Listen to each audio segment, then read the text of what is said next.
Dan, sticking to baseball now, I really wanted to ask you with the MLB season quickly approaching, what are you looking forward to the most from the Blue Jays this year? Is it albeit I'll have to say their underrated depth in the bullpen that maybe doesn't get the national attention, guys like Julian Merriweather, Thomas Hatch, and Trent Thornton, or them banking on a lot of bounce back years from the starters, particularly Nate Pearson, Tanner Roark, Robbie Ray, Steven Matz. Is it those guys that you're keeping an eye on, or is it somewhere else in the diamond?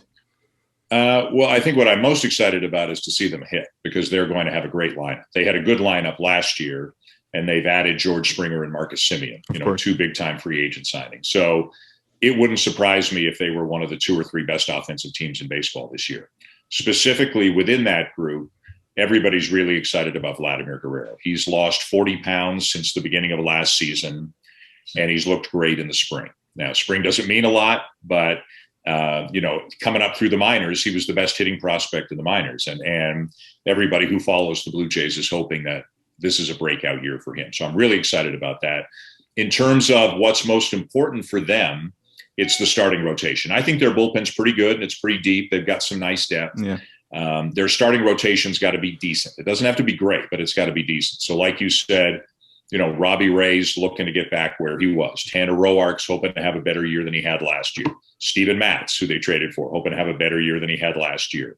Nate Pearson, who's a great prospect, has had trouble staying healthy. He's not going to be ready to start the season. So their pitching is a little bit thin. I shouldn't say thin again, because they have depth, but there are some ifs on their pitching staff. There are some question marks. If enough of them get answered in a positive way, it's going to be a really good team.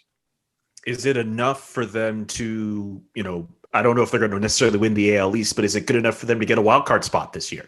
I think it could be. So one thing we should remember, as you guys know, is there were 8 teams in the playoffs last year, and now we're going back to 5.